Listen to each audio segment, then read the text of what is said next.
So guys हम लोग आज शुरू करेंगे क्रॉप चैप्टर से.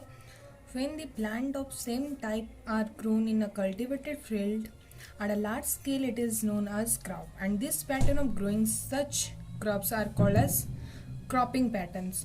यहाँ से तो आप लोग समझ सकते होंगे कि एक ही फील्ड पे एक ही टाइप के प्लांट बहुत सारे लगे होंगे, मतलब लार्ज स्केल पे लगे होंगे एक ही फील्ड पे, तो उसे हम लोग क्रॉप कहते हैं. और ये जो पैटर्न पे लगता है उसे हम लोग क्रॉपिंग पैटर्न कहते हैं. Example paddy crop, wheat crop. और ये क्रॉपिंग को हमने दो कैटेगरी पे डिवाइड किया है. एक है खरीफ क्रॉप और एक रबी क्रॉप. खरीफ क्रॉप मतलब रेनी सीजन पे जो प्लांट्स होते हैं, और रबी क्रॉप मतलब विंटर सीजन पे जो होते हैं. इसका डेफिनेशंस देख लेते हैं.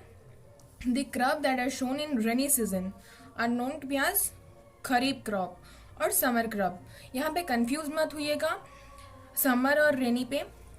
ये खरीफ क्रॉप रेनी सीजन पे होता है और समर सीजन में इसे हम लोग हार्वेस्ट करते हैं, इसलिए इसको समर क्रॉप कहा जाता है. पर समर सीजन पे ये नहीं होता है, रेनी सीजन पे होता है और समर पे हार्वेस्ट किया जाता है, इसलिए उसे समर क्रॉप्स कहा जाता है. This are sown in June to July and harvested at the monsoon season during September. सितंबर पे हम लोग इसे हार्वेस्ट करते हैं. एग्जाम्पल पैडी, मेज, कटन, ग्राउंडनट्स, मिलेट्स एक्सेट्राज. अब रबी क्रॉप्स का डिफिनेशंस देख लेते हैं. The crop that are sown in rainy season are called as rabi crops और विंटर क्रॉप्स. ये विंटर सीजन पे होता है, इसलिए इसे विंटर क्रॉप कहा जाता है. This are sown during November to October.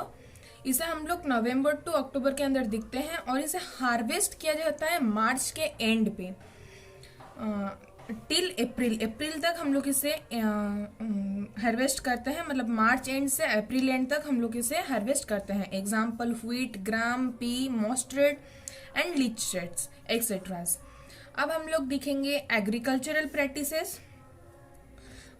Cultivation of crops involves several activities undertaken by farmers on the over a period of times. मतलब कुछ क्रॉप्स को हार्वेस्ट करने के लिए बहुत सारे उसके प्रैक्टिसेस होते हैं जो कि फार्मर्स उसे फॉलो करते हैं. अब यहाँ पे 8 टाइप ऑफ प्रैक्टिसेस होते हैं. पहला है preparations of soil. Soil is prepared by sowing seeds by 2 major methods. 2 method से प्रिपरेशन ऑफ सॉइल प्रैक्टिस को हम लोग फॉलो करते हैं. प्लाउ एक ट्रेडिशनल इंस्ट्रूमेंट है जिससे कि हम लोग प्लाउइंग करते हैं. And it is the beneficial to help the root permanent deeper in the soil breath easily. ये प्रोसेस को हम लोग इसलिए करते हैं कि प्लांट का जो सीड होगा, जो रूट होगा, नीचे तक गया होगा, वो प्रॉपरली ब्रीथ कर सकेगा, प्रॉपरली उसको एयर क्वांटिटी मिलेंगे, वो प्रॉपरली ब्रीथ कर सकेगा.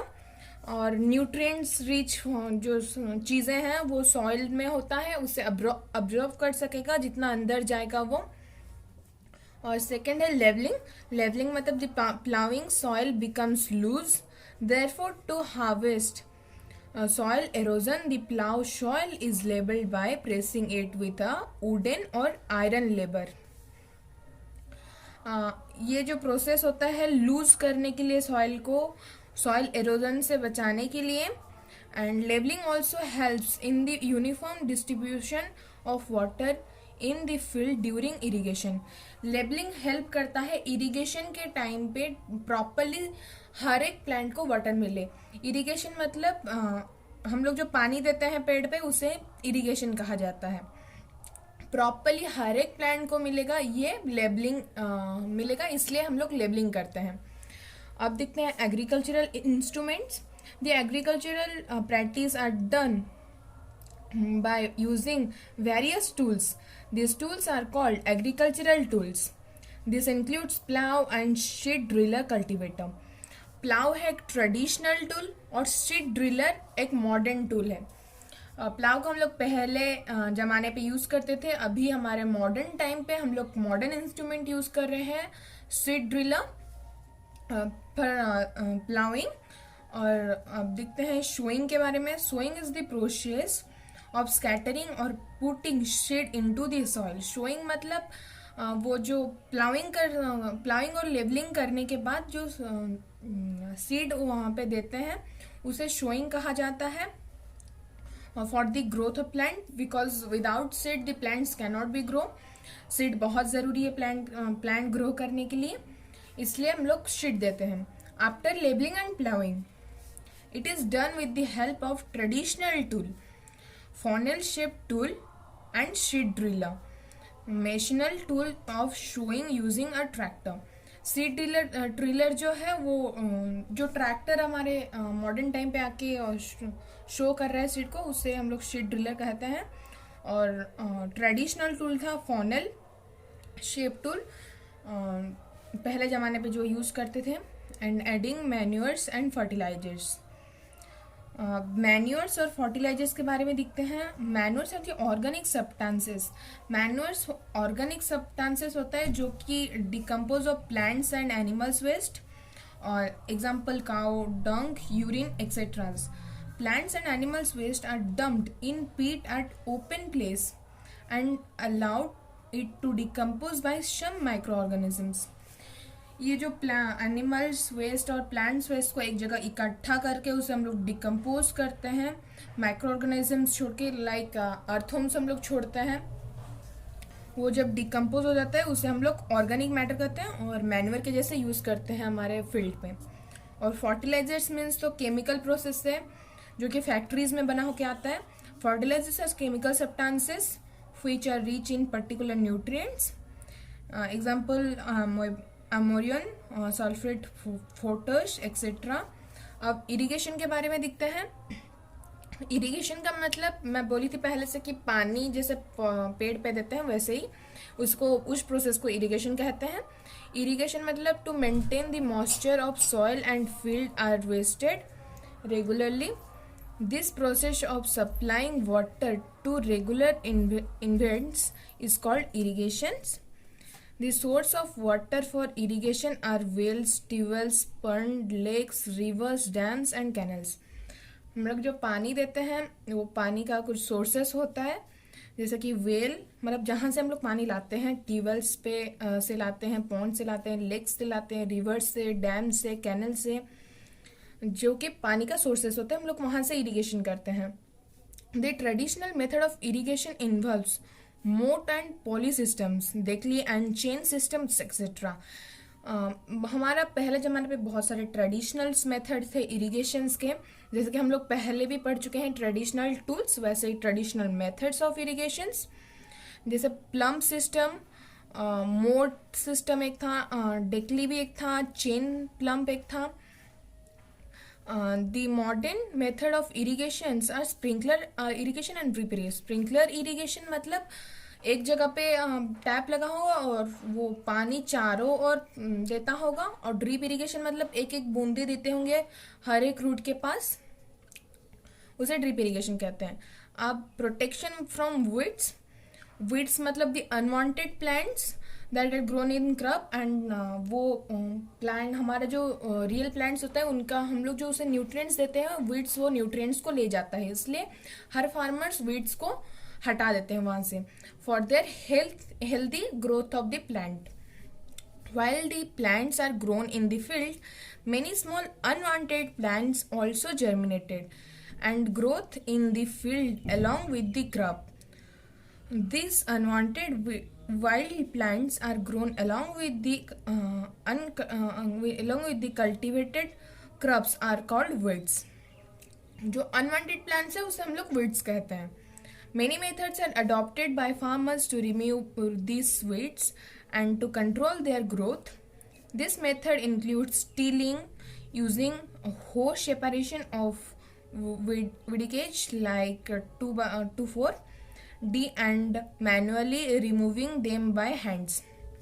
फार्मर्स बहुत सारे टूल्स यूज़ करते हैं उसे रिमूव करने के लिए, जैसे टीलिंग और हमारा हो लेके उसे हटाना, और हाथ से भी उसे हटाते हैं। बहुत सारे ऐसे मेथड्स करते हैं फार्मर्स उनके प्लांट के हेल्दी ग्रोथ के लिए। अब हम लोग हार्वेस्टिंग के बारे में पढ़ेंगे। When the crops are matured they are caught and generated. This process is called crop harvesting. This occurs in the following steps. इस स्टेप्स पे हम लोग बात करेंगे उसके बारे में। और हार्वेस्टिंग का मतलब होता है जब भी प्लांट मैच्योर्ड हो जाता है, फुल्ली ग्रोन हो जाता है, उसे हम फार्मर्स कट करते हैं, लेके उसे क्रॉप हार्वेस्टिंग कहा जाता है। इसका स्टेप्स हम लोग देखे हैं। Crop is harvested by pulling it out और by cutting it closely to the ground. हम लोग जमीन के पास से लेके उसे कट करते हैं फार्मर्स, और उसे पुल करके हाथ से भी उखाड़ लेते हैं। This is either done manually by sickle और by the machine called harvester. एक मॉडर्न टूल है हार्वेस्टर और हमारे ट्रेडिशनल टूल था sickle. After that gain seeds the separation from the chaff is called threshing। और ये सब करने के हार्वेस्टिंग करने के बाद थ्रेशिंग करते थे। जो चाफ होता था हमारे ग्रेन्स पे, उसे हम लोग को निकालते थे, उस प्रोसेस को थ्रेशिंग कहा जाता है। This is carried out with the help of machine called combine. ये जो थ्रेशिंग के प्रोसेस को एक मशीन पे करा जाता था, मतलब ये जो मॉडर्न टूल है उसे हम लोग कंबाइन मशीन कहते हैं, which is combination of harvester and thresher. ये इसे कंबाइन इसलिए कहा जाता है क्योंकि ना ये कंबाइन करके रखता है बहुत चीज़ों को, हार्वेस्टर एंड थ्रेशर दोनों को, इसलिए इसे कंबाइन मशीन कहा जाता है, क्यों ना ये दोनों की कम्बिनेशन पे है। Then the grains are separated from the chaff by the process called winnowing. Grains को हम लोग चाप से सेपरेट करते थे, उस प्रोसेस को हम लोग विनिंग कहते हैं। अब चलो बात करते हैं हमारे लास्ट स्टेप स्टोरेज के बारे में। Since the crops grains have to be kept for longer time. हम लोग तो बहुत सारे क्रॉप्स एक जमीन पे कर देते हैं और उसे हम लोग तो स्टोरेज करेंगे ना साल भर में खाने के लिए। वो उसको स्टोरेज करने के लिए लॉन्ग टाइम है। And this should be safe for moisture. और जो हमारे मॉइस्चर, इंसेक्ट, माइक्रो ऑर्गेनिजम्स होते हैं, इसे पूरा क्रॉप को हमारा जो ग्रेन्स आएगा उसे डैमेज कर देते हैं, इसलिए हमें उसे प्रोटेक्टिवली स्टोर करके रखना है। Therefore, harvester and the cleaner grains are the first tried to avoid moisture. It is followed by separating insects and rodents to protect it from the rat and insects. और ये स्टोरेज करा जाता है rats और insects से protect करने के लिए। After that the grains are store in jute bags और metallic bins and in big godowns. इसे हम लोग ज्यूट बैग पे और मेटेलिक बिन पे स्टोर करते हैं, बहुत बड़े बड़े गोडाउन्स पे, बहुत लार्ज स्केल। पहला है प्लाउइंग, सेकेंड है लेबलिंग। प्लाउइंग का मतलब the process of losing and turning the soil. जो सॉइल के फ्लम्स होते हैं उसे लूज करने के लिए, वो जो बहुत बड़े बड़े पत्थर टाइप का होते हैं सॉइल्स पे, उसे हम लोग तोड़ते हैं प्लाउइंग करके। And this is done by plough. Plough एक ट्रेडिशनल, हाँ, ये